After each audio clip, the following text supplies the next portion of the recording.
Thomas Mapfumo, welcome back to Athens, Ohio. Thank you so much. It's so nice for you to join us here. When I hear Zimbabwean music, I hear other influences in Zimbabwean music.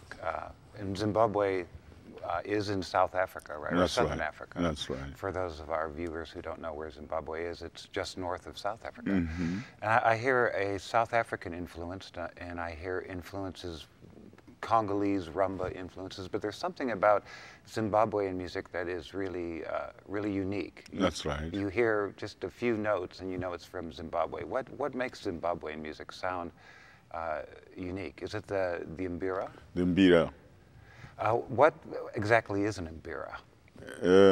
Mbira is the traditional instrument of the Zimbabwean people. It is associated with our ancestors, and a long time ago this music was not allowed to be recorded or to be put on record or played on radio, because like I said, it's associated with our ancestors and our world of spirits. It's like back home, there are certain people that we call medium spirits who are possessed by the spirits of their ancestors, and this is their type of music. Now, we would, in this country, probably a lot of people know the mbira as a thumb piano. That's right. And it's kind of a crude-looking instrument. I mean, it has bottle caps and all sorts of things on it. That's right. And is there a gourd also around? Yeah, there's a gourd there. And that's used as a resonator. That's right.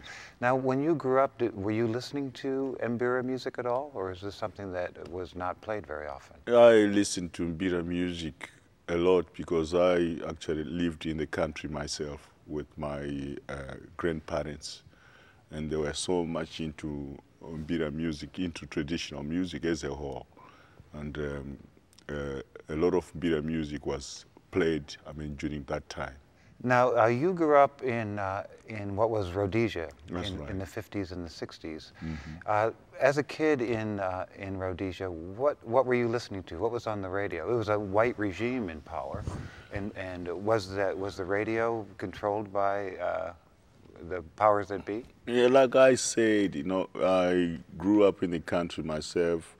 The very first time I listened to the radio music was when I went to live, in the city with my parents. When I left the country, I went, to live in the city, and that was the very first time I started listening to radio music. This was something new to me. I had never seen a radio before, and that was my first time to see something called a radio. When was this? Like in the 50s? In the 50s, yes. And so, what was on the radio? Elvis Presley? There was a lot of music before Elvis Presley.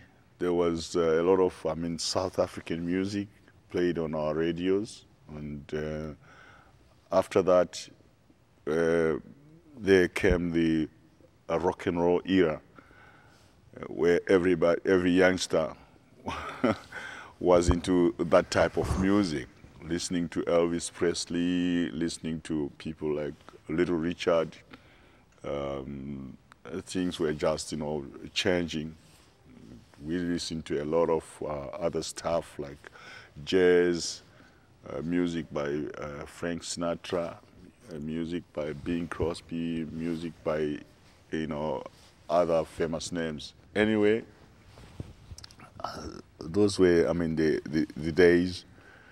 I was growing up to be matured. Musically, I was learning a lot of things, concerning music. And before I started doing my own music, which I call Chimurenga music today, I was into a lot of other types of music, like rumba music from the Congo,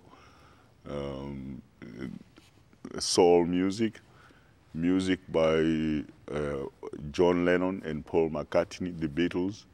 And we also did a lot of other stuff, like the heavy metal stuff.